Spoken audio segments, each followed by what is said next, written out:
저는 오늘 이 말씀을 통해서 담대한 믿음이라는 제목으로 여러분들과 잠시 은혜를 나누고자 합니다.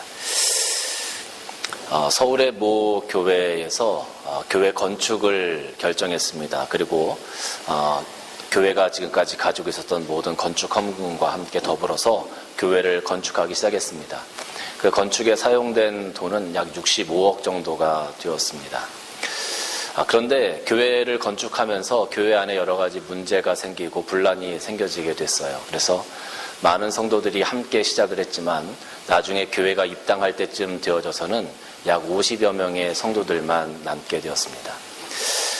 교회에서 많은 재정을 가지고 교회 건물을 건축하기 시작했지만 그러나 그 절반 정도가 다 빚이었고 은행에서 빌린 돈이었습니다. 50명 정도의 성도들이 한 30억 정도의 그 빚을 감당해 나가기는 굉장히 어려운 부분이 있었습니다. 처음에는 열심도 내고 최선을 다하는 그런 모습으로 그 모든 것들을 감당해 나가려고 노력했지만 결국 교회는 재정난을 겪게 되었고 그 교회는 교회 건물을 매각하기로 그렇게 결정을 했습니다. 교회 건물을 매각해야 될 때가 돼서 이런저런 매수자들을 찾아보았는데 한 매수자가 나타났습니다. 처음에는 그들이 어떤 사람들인지 알지 못했을 것입니다. 그런데 나중에 계약이 성사되어지고 돈이 오고 가고 하는 과정에서 그 매수자가 하나님의 교회 안상홍 집단이라는 것을 알게 되었습니다. 결국 여러 가지 이유가 있었겠지만 그 나름대로 그 교회의 어떤 상황이나 그런 것들을 바라보면 얼마나 초조하고 불안했을까 하는 생각도 합니다. 매일매일 그 은행에서 빚독촉이 올 것이고 채무자들로부터 돈을 달라고 시달렸을 겁니다. 하루하루의 시간들을 보내는 것이 굉장히 초조하고 불안하고 어려웠을 겁니다. 우리가 그냥 말로는 어떻게 그럴 수 있느냐라고 쉽게 비판할 수 있겠지만 실질적으로 그것이 우리들의 문제로 다가오고 내 삶의 문제, 내 가정의 문제로 다가오게 되면 아마 우리는 지금 그 교회의 어떤 결정이나 그 교회의 어떤 교회 건물이 매각되었던 그런 어떤 진행 상황들보다 더하면 더했지 덜하진 않지 않을까 하는 그런 생각도 해봅니다. 교계에서 많은 비판들이 일어났습니다. 어떻게 그렇게 할 수가 있느냐, 어떻게 교회 건물을 이단에게 넘겨줄 수가 있느냐, 이런 일들 때문에 교계가 지금 막 한참 시끄럽고 떠들썩합니다. 어떻게 보면 우리 호주에서 살고 있는 우리들은 그보다 더한 모습도 많이 보게 되어지죠. 교회 건물들이 어제는 분명히 교회 건물이었는데 며칠 지나고 나니까 교회 그 건물에서 십자가가 떨어지고 그것이 레스토랑으로 변하는가 하면 그래도 어떻게 보면 그 정도면 약과라고 할 수 있어요. 여기 퉁가비를 지나가다 보면 예전에 유나이팅 퉁가비 처치는 지금은 힌두교 사원이 되어져 버렸습니다. 그런 부분들을 보면 참 마음이 아프고 어떻게 그렇게 할 수 있을까. 우리 신앙의 선조들이 그 건물을 만들고 교회에 초석을 놓기 위해서 많은 애를 썼고 그들이 숭고한 신앙을 가지고 하나님의 성전을 짓기 위해서 한 푼 한 푼 헌금했던 그런 어떤 부분들을 통해서 교회가 세워지고 지금까지 왔는데 이제 우리 후손들이 지금 당장 우리가 힘들고 어렵다고 해서 그 선조의 어떤 신앙의 유산들을 너무나 쉽게 팔아치워버리고 또 매각하는 과정에서 그것이 신앙의 어떤 대물림이 되도록 배려하는 것이 아니라 돈이면 다 된다라는 생각으로 그것이 누가 사든지 간에 레스토랑이 되든 나이트클럽이 되든 아니면 다른 종교 힌두교의 재단이 되든 그것을 전혀 상관하지 않는 우리들의 모습을 다시 한번 생각하게 됩니다. 무엇이 옳은지 무엇이 잘못되었는지 사실은 분간하기가 굉장히 어려운 시대가 되어져 버렸습니다. 또 교회에서 그런 결정을 하게 될 때는 분명히 아마 교회 나름대로 여러 가지 사정이 있었으리라 생각이 됩니다. 우리는 우리 삶 가운데 문제가 풀려지지 않을 때 굉장히 초조해합니다. 또 하나님의 응답이 늦어질 때 굉장히 초조해합니다. 무언가 하나님께서 빠른 결정을 할 수 있도록 어떤 사인을 주시면 참 좋을 것 같은데 그래서 하나님께서 이 문제를 풀어주시면 굉장히 좋을 것 같은데 하나님께서는 때론 침묵하시고 우리 앞에 있는 문제는 풀리지 않고 오히려 세상적인 여러 가지 여건들은 우리를 압박해 옵니다. 우리가 어디로 가야 될지 무엇을 결정해야 될지 알지 못하고 우리는 스스로 그것 때문에 초조해하고 불안해하기 시작합니다. 우리가 초조해하고 불안해하기 시작하면 그것 때문에 때로는 잘못된 결정을 하게 될 때가 종종 있게 된다라는 것이죠. 아무리 힘들고 어려운 상황 가운데서도 또 우리가 마음 가운데 초조함이 있다 할지라도 많은 사람들이 그렇게 이야기합니다. 아니, 예수님 믿고 하나님 믿으면서 의연하게 그것을 대처해야지 대체 그것을 초조해하고 불안해하면서 그렇게 삶을 우왕좌왕하면 되겠냐고 말이죠. 근데 아까도 제가 말씀드린 것처럼 우리가 그렇게 정죄하기는 굉장히 쉬워요. 아니, 어떻게 믿음 있는 사람이 그렇게 행동할 수 있냐고, 어떻게 믿음 있는 사람이 그렇게 살아갈 수 있냐고, 어떻게 예수를 믿는 사람이 그럴 수 있냐고 우리가 정죄하기는 굉장히 쉽습니다. 그러나 그것이 우리의 문제로 다가온다면 그것은 전혀 다른 문제가 되어집니다.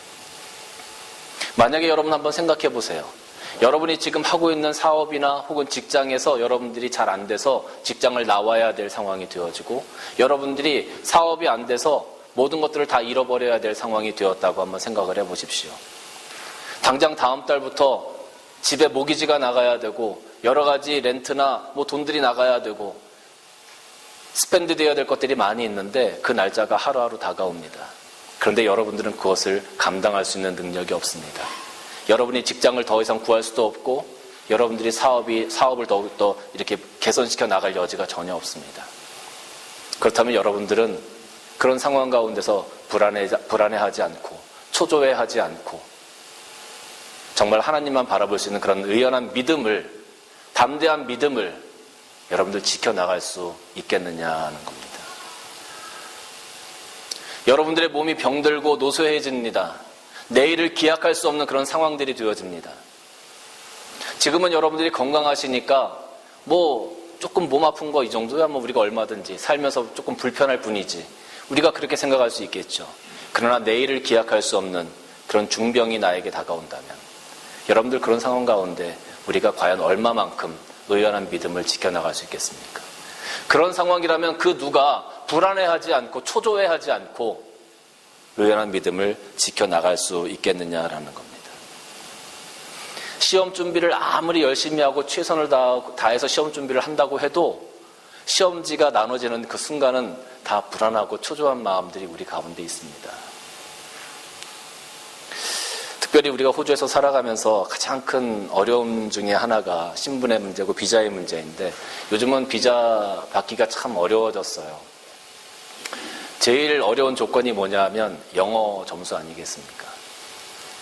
영어 점수 6.0, 최소한 그 정도를 맞아야 직장에서 스폰서를 받는 분들이 영주권을 받을 수 있는 기본적인 어떤 조건이 된다고 그래요. 다른 것들은 다 맞출 수가 있는데 영어 점수만큼은 맞추기가 굉장히 어려운 거죠. 제가 우리 집사님들 중에서 어떤 분이 말씀하시는데, 영어 점수를 맞기 위해서 울릉공도 갔다 오고 어디도 갔다 오고 시간만 있으면 시간대로 그 스케줄대로 다 시험을 치면서 다니셨다는 거예요.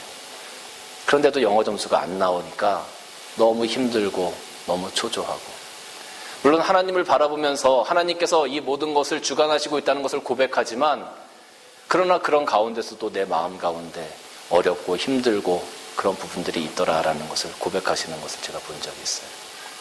지금 당장 영어 점수가 필요하신 분들이 우리 중에도 있습니다. 지금도 계속 시험을 치시고 공부를 하고 계시는 분들도 계시죠. 얼마나 힘들고 어렵겠어요. 시간은 다가오고 데드라인은 다가오는데 점수가 나오지 않고 얼마나 그 마음이 초조하고 불안하겠습니까? 그런 상황에 있는 분들에게 왜 믿음이 없느냐고 우리가 과연 그렇게 이야기할 수 있을까요? 그것은 참 어려운 일입니다. 어떻게 보면 그것은 참 교만한 일일 수도 있을 것 같습니다. 모든 것을 다 잃어버려야 되는 상황 가운데 의연한 믿음으로 그것을 극복해 나가는 것은 굉장히 어렵고 힘든 일입니다. 그런데 여러분, 우리는 분명히 알아야 합니다. 분명히 어렵고 힘든 일이라고 우리가 이야기하고 그렇게 이야기할 수 없다라고 우리가 상식적으로 이야기하지만, 하나님께서는 그런 의연한 믿음을 가지고 계신 분들을 지금 이 순간도 찾고 계시다라는 겁니다. 오늘 사무엘하 10장 말씀을 보면 어떤 내용이 있냐 하면, 다윗과 암몬이 서로 전쟁을 하게 되어집니다. 이 암몬 자손의 왕이 죽고 그의 아들 한운이 대신해서 왕이 되었습니다. 그래서 이 다윗이 그 암몬 자손의 그 한운에게 왕이 되었으니까 이 대사들을 보내서 그것을 축하하기 위해서 사람들을 보냈습니다. 그런데 이 한운과 신하들이 가만히 생각할 때는 다윗이 우리를 영탐하러 왔다라고 생각을 한 거예요. 다윗이 순수한 마음으로 그것을 보냈다 할지라도 그것을 염탐하러 왔다고 생각해서 그 친선대사로 온 사람들의 수염들을 다 잘라버리고, 고대 근동지방에서는 이 수염이 없는 것이 굉장히 부끄러운 일이었습니다. 그리고 바지를 다 잘라서 이 엉덩이까지 바지를 다 잘라버렸어요. 그리고 그 사람들을 돌려보낸 거죠. 얼마나 그것이 모욕스럽고 치욕스러운 일입니까? 다윗과 암몬 자손들이 전쟁을 하게 되었습니다. 그런데 오늘 여기 11절 말씀 보니까 이르되 만일 아람 사람이 나보다 강하면 네가 나를 돕고 만일 암몬 자손이 너보다 강하면 가서 너를 도우리라. 이게 무슨 말이냐면 다윗에게는 요압이라는 군대 장관이 있었습니다. 굉장히 용맹스럽고 전쟁을 잘 지휘하는 좋은 지휘관이었어요. 그 요압에게는 아우들이 있었는데 그 중에 하나가 아비새라는 아우였습니다. 요압과 아비새가 이 암몬 자손들과 전쟁을 하기 위해서 이제 딱 대치를 하고 있는 그런 상황이었습니다. 그런데 이 전쟁에 대해서 승산이 있다고 확신할 수 있는 것이 없었어요. 만약에 우리 수가 훨씬 더 많고 우리가 훨씬 더 좋은 무기를 가지고 있다면 분명히 전쟁을 할 때 우리는 이길 수 있다는 확신이 있지 않겠습니까? 그런데 이 전쟁은 그 승리를 확신할 수 없는 그런 상황이었어요. 왜냐하면 11절 말씀 보니까 만일 아람 사람이, 이게 지금 이스라엘 사람들이 두 부류로, 두 패로 나뉘어서 전쟁을 하게 되는데 그때 요압이 동생에게 얘기하는 거예요. 만일 아람 사람이 나보다 강하면 네가 나를 와서 좀 도와줘라. 그리고 만일 너보다 강하면 내가 너를 가서 도와주겠다. 지금 두 패로 나누어서 이 암몬 자손 아람 사람들을 전쟁하게 되어지는데 이길 수 있을지 질지를 가늠할 수가 없는 거예요. 굉장히 어려운 상황이죠. 장담할 수 없는 상황이죠. 여러분, 고대 이 시대에는 전쟁이라는 것은 목숨을 건 것일 뿐만 아니라 모든 백성들의 삶이 통째로 걸려있는 한판의 승부였습니다. 무슨 얘기냐면 만약에 전쟁에서 졌다 그러면 그 모든 자기 나라에 있는 모든 보물들을 다 곡물로 바쳐야 되는 거예요. 그리고 백성들이 가서 노예로 살아야 되는 거예요. 엄청난 일들이 벌어지는 겁니다. 이 이스라엘 나라에 어떻게 보면 운명이 걸렸다고 할 수 있는 그런 한판 전쟁이 지금 벌어지고 있는 거예요. 이 상황 가운데 승리를 확신할 수 없는 겁니다. 그러니 요압이 얼마나 불안하고 초조했겠습니까? 내가 만약에 내가 저들보다 강하지 못하면 네가 와서 돕고 너가 힘들면 내가 가서 돕겠다. 어쨌든 우리 한번 잘해보자. 그런데 그런 상황 가운데 이 요압의 믿음이, 이 요압의 아주 멋진 한마디가 나와요. 12절 말씀 보면 뭐라고 하냐면 너는 담대하라. 우리가 우리 백성과 우리 하나님의 성읍들을 위하여 담대히 하자. 여호와께서 선히 여기시는 대로 행하시기를 원하노라. 승리를 장담할 수 없는 이런 어려운 상황 가운데 이스라엘 백성들이 다 송두리째 그 삶을 잃어버릴 수 있는 그런 상황 가운데, 내가 가지고 있는 모든 것들을 다 잃어버리고 내려놓아야 될 수 있는 그런 상황 가운데, 그런 상황 가운데 있었어요. 잘 될 거라고 장담할 수 없는 상황이었습니다. 그런데 요압이 거기서 그러는 거예요. 동생에게 너는 담대해라. 불안해하지 말고 초조해하지 말고 이 일이 어떻게 될 건지 걱정하지 말고 담대하라. 우리가 우리 백성과 우리 하나님의 성읍들을 위하여 담대히 하자. 여러분들 삶 가운데 어렵고 힘든 문제들 때문에 잘 풀려지지 않는 문제 때문에 초조하고 불안해하고 그런 마음을 가지고 하나님 앞에 서 있지 말고 그 마음 가운데 여러분 담대하시기를 주님의 이름으로 축원합니다. 여러분들의 삶을 지키시고 여러분의 성읍을 지키시고 여러분의 영혼을 책임지시는 그 하나님께서 여러분과 함께 계시기 때문에 여러분들의 삶을 하나님께서 책임지시고 인도해내시고 승리하게 하실 거라는 것을 담대히 믿으면서 나가시는 여러분들이 되시길 주님의 이름으로 간절히 축원합니다.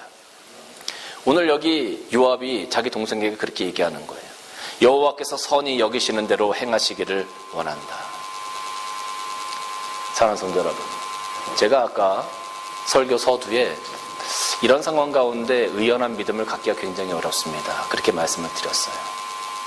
그런데 하나님 손에 붙잡힌 바 되어서 사용되어지는 사람들, 일반 사람들은 그런 믿음을 갖기가 쉽지 않아요.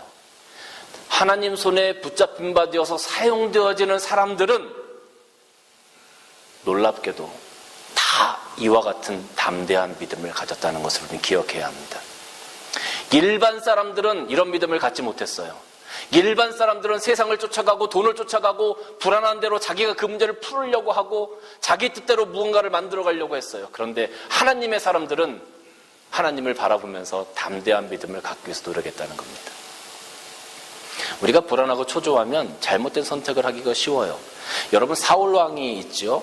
사울왕은 굉장히 불안하고 초조했습니다. 왜냐하면 자기가 가지고 있는 이 왕의 권력이 다윗에게로 넘어가는 것이 보여졌기 때문에 그래요. 백성들이 찬양하는 것이 내가 아니라 다윗이었기 때문에 내가 과연 이 왕권을 지킬 수 있을까? 사울은 불안해했습니다. 초조해했습니다. 그리고 잘못된 선택을 하게 됐죠. 그 잘못된 선택이 무엇입니까? 자기가 그 문제를 컨트롤하고 싶어서 잘못된 선택을 했는데 그것이 무엇이냐면 다윗을 죽이는 것이었습니다. 다윗을 죽이려고 무단히 애를 썼어요. 내 삶 가운데 불안과 초조 때문에 우리가 실수하고 잘못된 선택을 할 수 있는데 하나님께서 기뻐하지 않는 선택을 하게 될 경우가 거의 100%라는 거예요. 오히려 의연한 믿음을 가지고 담대한 믿음을 가지고 하나님 앞에서 하나님께서 인도하심을 바라보며 내가 하나님과 함께 나가겠다고 고백하고 담대한 믿음으로 그것을 이겨나가는 분들, 그런 분들은 하나님께서 인도하시고 이끌어 가실 확률이 100%라는 거죠. 여러분, 우리가 잘 아는 다윗이 골리앗 앞에 섰습니다. 골리앗 앞에 섰는데 골리앗이 굉장히 큰 거인이었어요. 이스라엘 사람들이 그 골리앗 한 사람을 보고 다 무서워서 벌벌 떨면서 우리가 이 전쟁에서 승리할 수 있겠느냐라는 그런 의구심이 들었습니다. 그리고 불안해했습니다. 초조해했습니다. 그리고 그들이 선택한 것이 무엇인지 아십니까? 그들은 도망가기 시작했습니다. 골리앗 앞에서 도망가기 시작했습니다. 왜? 승산이 없다고 판단했기 때문에, 이길 수 없다고 판단했기 때문에, 감당할 수 없다고 판단했기 때문에 그들은 도망가기 시작했어요. 그것이 일반 사람들이 하는 겁니다. 하나님을 모르는 사람들이 하는 겁니다. 그런데 다윗은 뭐라고 했는지 아십니까? 사무엘하 17장 45절 말씀 보니까 그 골리앗 앞에 서서 이렇게 외칩니다. 너는 칼과 창과 단창으로 내게 나아오거니와 나는 만군의 여호와의 이름 곧 내가 모욕하는 이스라엘 군대의 하나님의 이름으로 내게 가노라.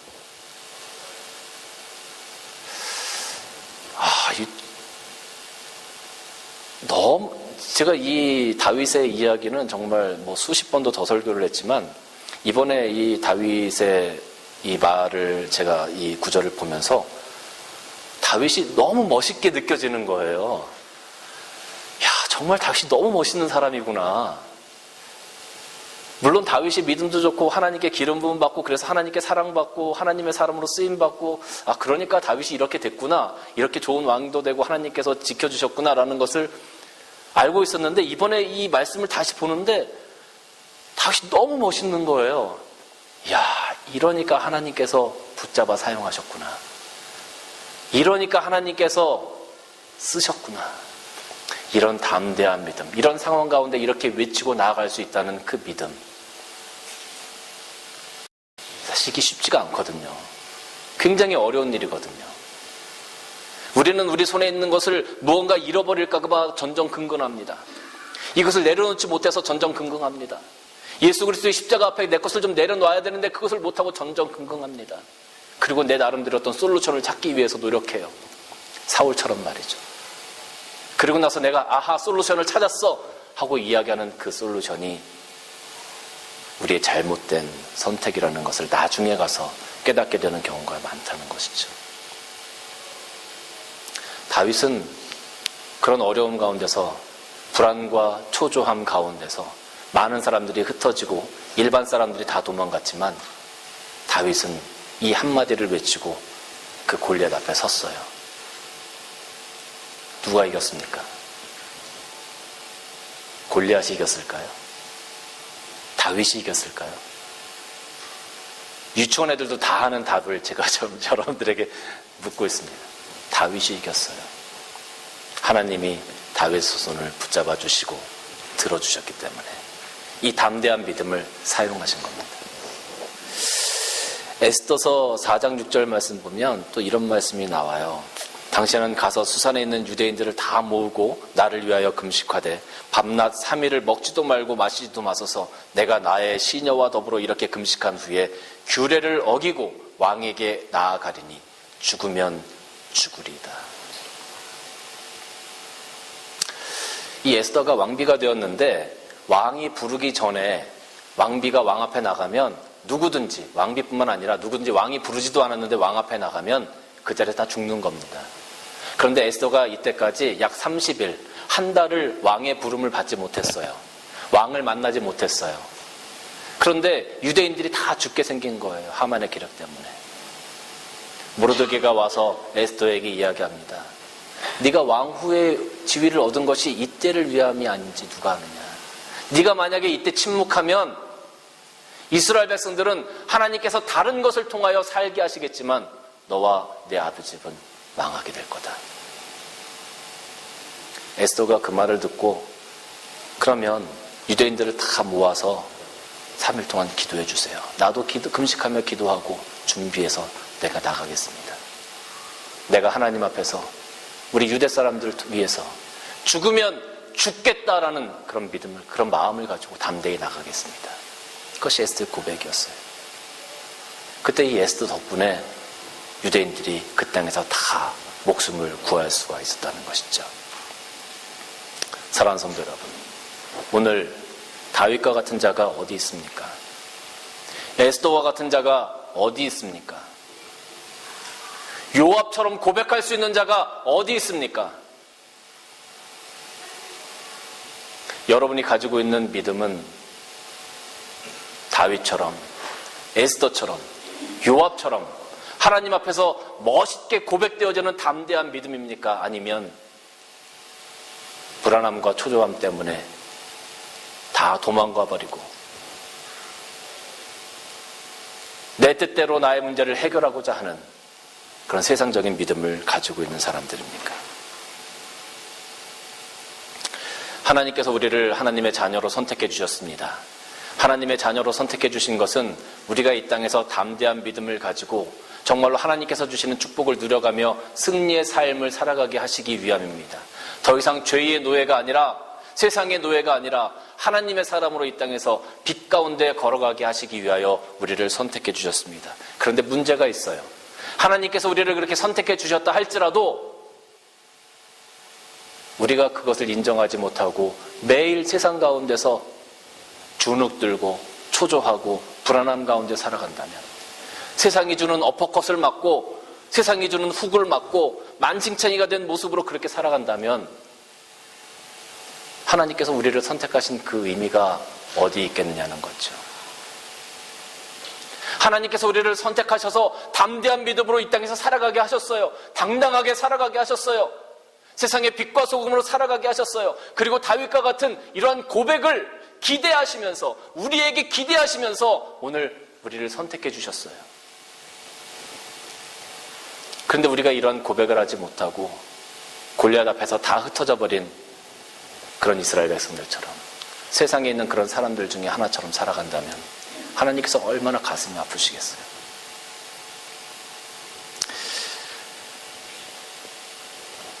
히브리서 10장 35절 말씀 보면 그러므로 너희는 담대함을 버리지 말라. 이것이 큰 상을 얻게 하느니라 라고 기록하고 있습니다. 사랑하는 성도 여러분, 저는 여러분들이 세상에 있는 그저 그런 한 사람의 믿음을 갖고 이 자리에 나와 계시지 않기를 바라요.